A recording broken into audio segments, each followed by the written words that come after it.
Oh my God. I can't believe it happened. Divinity finally confronted Andrew Wilson, and it was amazing. What's the I system? never said that. He doesn't. I never He said didn't say that. What's the system for what the good is? It's based on the facts of human nature and the requirement to flourish.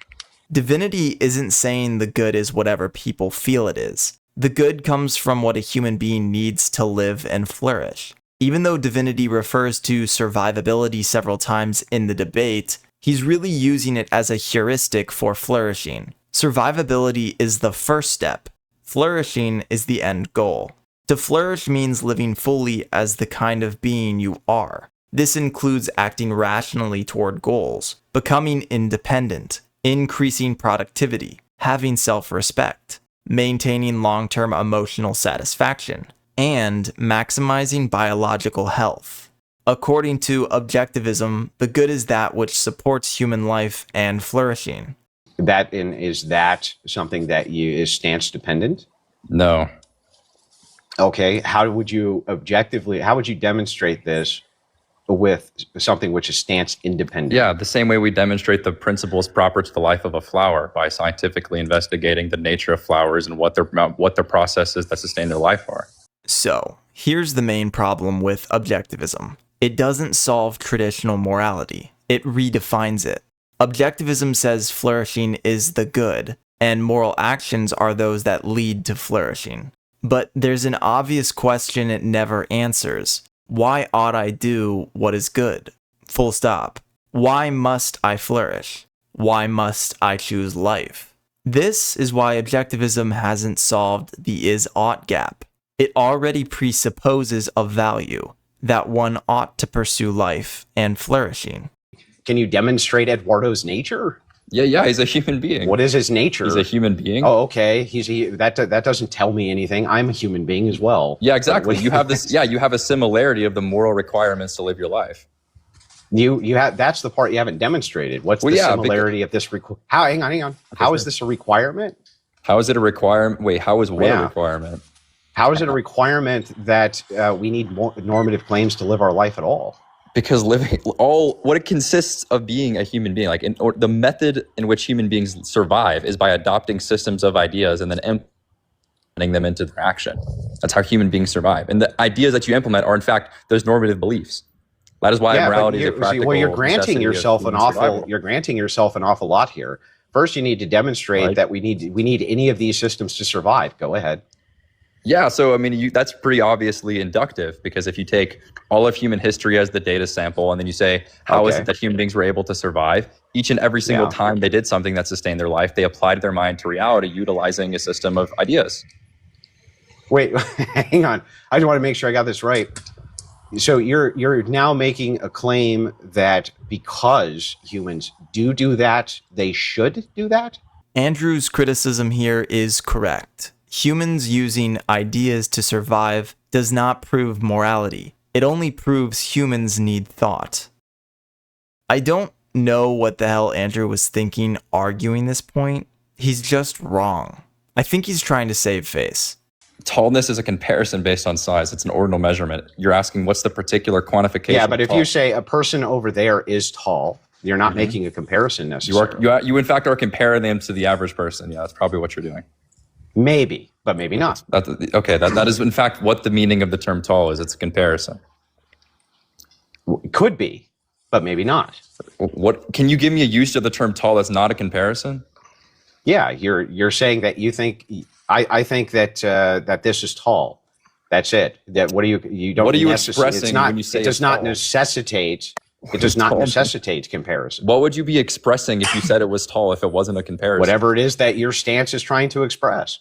He's obviously wrong. Tallness doesn't exist in isolation. It's a judgment relative to a standard. What makes something a fact? What makes something a fact? Mm-hmm. Facts aren't made facts. They just are facts. Well, that doesn't answer the question. Well, yeah, because the question presupposes a category. They are because they are as a tautology. Can you tell me what makes a fact? You're presupposing that it's an explainable phenomena. Like the fact that facts are facts is not in fact. Then why are you telling me? So what you're telling me right now is that there are facts, but you can't tell me what they are or what that is. I just told you what the facts are. No. Your question was specifically I asked what is a fact. Facts. What is a fact? Oh, no, that's not what you asked. A fact is an aspect of reality. Okay, and what makes that a fact? What makes aspects of reality? No, what makes a fact requires an interpreter, right? No, why would that be required? Okay, well then what makes it a fact? What makes aspects of reality? Divinity is right here. Facts are aspects of reality. The Earth orbits the sun. Some tables are made of wood. Water boils at 100 degrees Celsius. These are phenomena independent of minds. Andrew tries to push deeper with the question, what makes something a fact? The answer is that facts function as presuppositions. The real problem is that Andrew doesn't even believe his own question. The belief is embedded in the act of asking it. Andrew already assumes the truth of facts, or he wouldn't be able to inquire in the first place. What he's actually trying to do is push presuppositionalist nonsense. Andrew is arguing from the view that presuppositions require justification. He rejects axioms as legitimate starting points. For him, the starting point is God, and all axioms are supposedly grounded through God. There's an entire ongoing war with the presuppositionalist community, but just know they're flat out wrong about this. Here's their problem. Presuppositionalists want to reject axioms that lack grounding, but they can't actually reject them, because rejecting them requires using them. For example, they might argue that existence itself doesn't make sense without God, but the moment they say that, they're already presupposing existence. You have to accept existence in order to make the claim. You don't need the presupposition of God to make that statement. That's why presuppositionalists like Andrew Wilson fail. Yeah, what would make what would make it a fact? This presupposes that facts are made facts. So they just exist. Yeah, facts just are facts. Facts are a brute, right? Facts are hold on one second, Andrew. Facts are ground zero, right? Like facts, don't have to be made facts. A fact is a state of affairs that actually obtains in reality. Nothing makes it a fact beyond the fact that it exists. Explanation ultimately stops at reality itself. Oh, no. We as a society have decided to take shit from another society. Society deciding something doesn't change the fact that it's incompatible with the requirements of a flourishing society of cooperative. How would it be, how were Vikings not a flourishing society? Because they pillaged and disrespected the rights of individuals. That didn't seem to stop their society from flourishing. No, they in fact limited themselves as flourishing because they could have expanded their society and been more productive and achieved more. They did expand their society. They expanded their society into other continents. They could have expanded. But they could have expanded the people in their society, the amount of producers in their society, the amount of people that are cooperating. It's the same reason why increasing the supply of the supply of people. They did that through labor slavery. Market is good. They did that through slavery. Yeah, but in fact, slaves are more productive when they're able to think and apply their ideas in the same way Vikings are. They were allowed to do that in Viking society. Which is why exactly if Vikings were slaves, they would not have been as good as they were. They were in fact only as successful as they were insofar as they were free, which is the exact same reason why societies are better when people are free, because slavery limits the potential of individuals, which limits the potential. Right, but they were free to go raid other societies.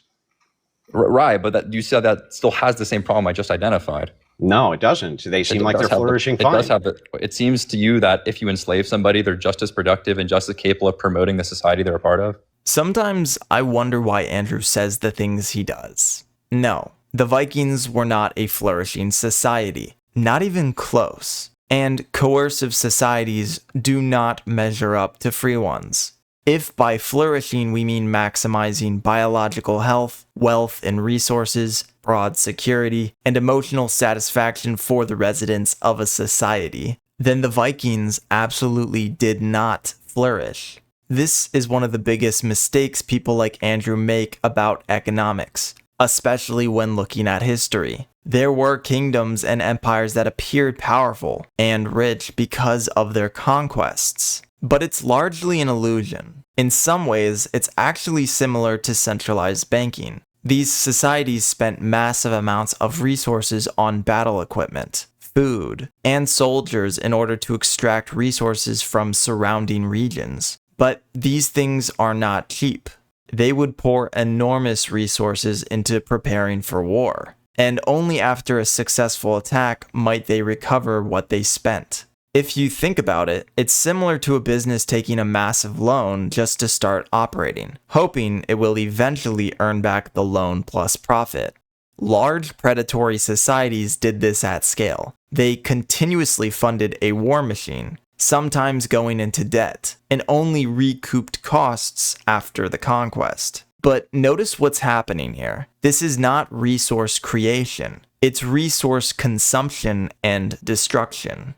Yes, the society gets larger, and because it now controls more land and larger armies, it may appear wealthier and more powerful. But this is similar to a Ponzi scheme, or even modern centralized monetary systems. They keep consuming resources in order to go seize more resources, just to offset what they already spent. In the end, they haven't built technology that actually multiplies the production of resources. They're simply burning through the world's aggregate resources. Viking life expectancy was extremely low, rarely even reaching 40 years old. Roughly 1/3 of the population did not survive to adulthood. Many suffered from arthritis and severe dental disease. That alone discredits the idea that they were flourishing. But it gets even worse. I mean, let's just look at the game theory and institutional incentives of these types of societies. Societies built around slavery, warfare, and rigid class structures incentivize militarization over production, fear over trust, and short-term thinking over long-term investment. Vikings were not investing resources into massive agricultural scaling, technological development, medical advancement, or higher productivity jobs. Instead, they invested heavily in militaries and war equipment. They were consuming resources, not multiplying them. Another misconception Andrew repeats is that slavery increases societal flourishing. Believe it or not, it doesn't. Yes, a small group of elite slaveholders can experience temporary increases in profit. But in terms of long-term development, innovation, and broad prosperity, slavery is counterproductive.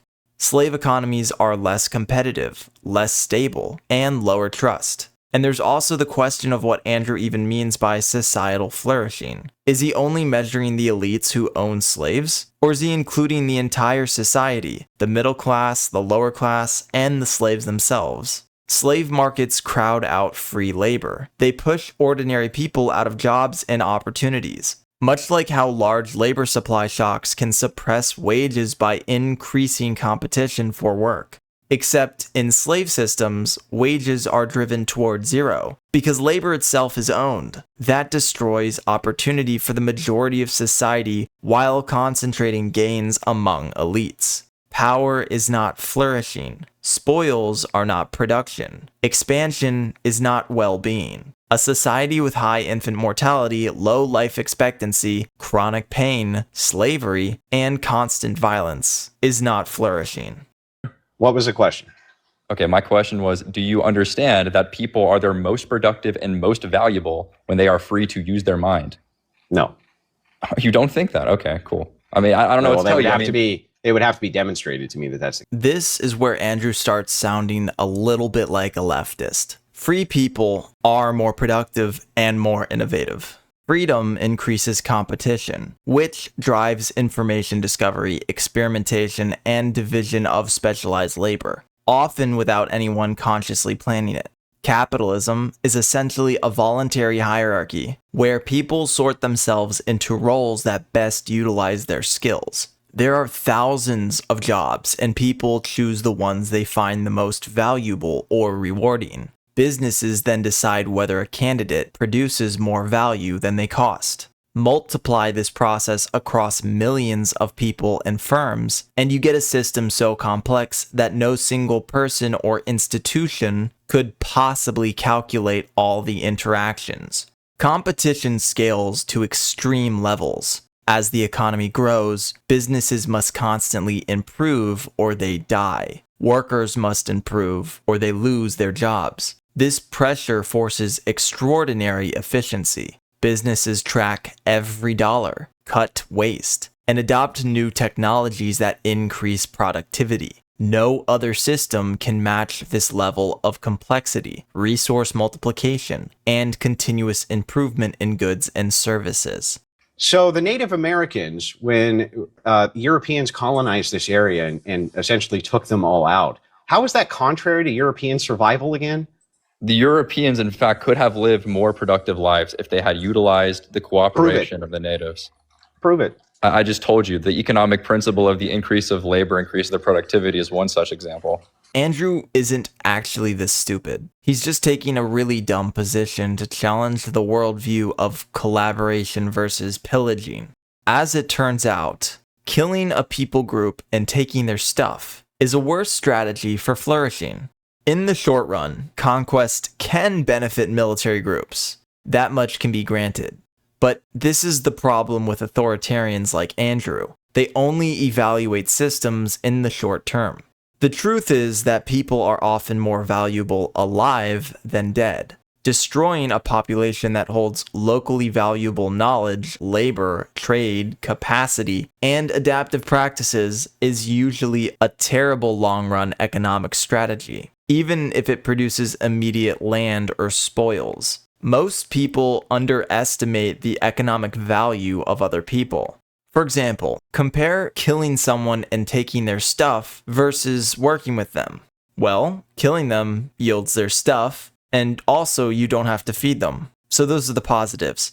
But here's the counterfactual. Working with them produces additional value. Labor, information, specialized local knowledge, agricultural techniques, navigation and ecological heuristics, trade opportunities, and the capacity for alliance.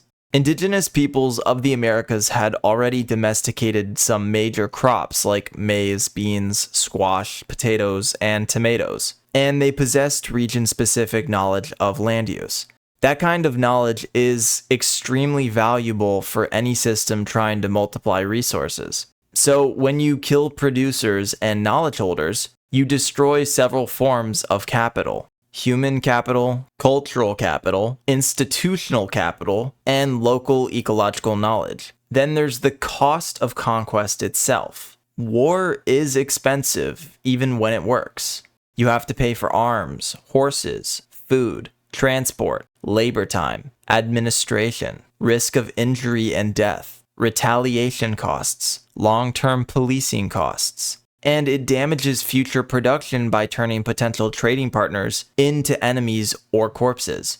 The real question is this: what happens if we eliminate only the genuinely dangerous tribes and then keep the peaceful ones? At worst, nothing bad happens to us. We lose nothing. But now we always retain the option to cooperate with them. We can trade, intermarry, learn from them, hire them, ally with them, and integrate with them. And we only have to do it when their cooperation gives us more value. That option disappears the moment they're dead. And in reality, peaceful societies tend to trade and intermingle, because societies become stronger the more they exchange knowledge, labor, and resources. But I guess that's only interesting to dumb capitalists who like more money, time, and better technology. There's a lot more to this debate, and honestly, it's a fantastic watch, so I'd highly recommend checking out the full discussion. But I can't yap forever, so that's all I got for now. You literally have, all you've done is shift the goalpost as to what a fact is again. You just got done saying to me that this is a fact, that you have X amount of money in your bank account. And the second we remove mines, that's no longer a fact. So that would still be stance dependent. So you just lied your ass off, man. Why did you try to pretend like that's what I said? It was just pure sophistry through and through. Dude, not even you was convinced of that. I can tell by the way you're speaking to me that you're not even convinced. Look, I'll give you the demonstration. That was pure sophistry. You're not even convinced of the thing I just said. The amount of money in my bank account, that is a fact, you said. And then you said that that's stance independent, which is what I asked you. And then when we got through it, we found out, no, that's actually stance dependent and requires mines. And now you're shifting the goalpost as to what facts are again. What's a stance independent fact? What is it? Okay, I don't know why you're freaking the fuck out because I explained this to you. Nobody's freaking out, bro. Nobody's freaking out. You actually are freaking the fuck out, so it's cool. Nobody's freaking out. Calm down. Just answer the question. How is that a stance-independent fact? Chill. How's that a stance-independent fact? Telling me to calm down like you're not screaming. Relax. How's that a stance-independent fact? Grab a sip of water while I explain this to you. It's fine. Dude, how is that a stance-independent fact? Grab some water. Hey, fact? dude, just sit down. I'll explain. Can you just answer the question?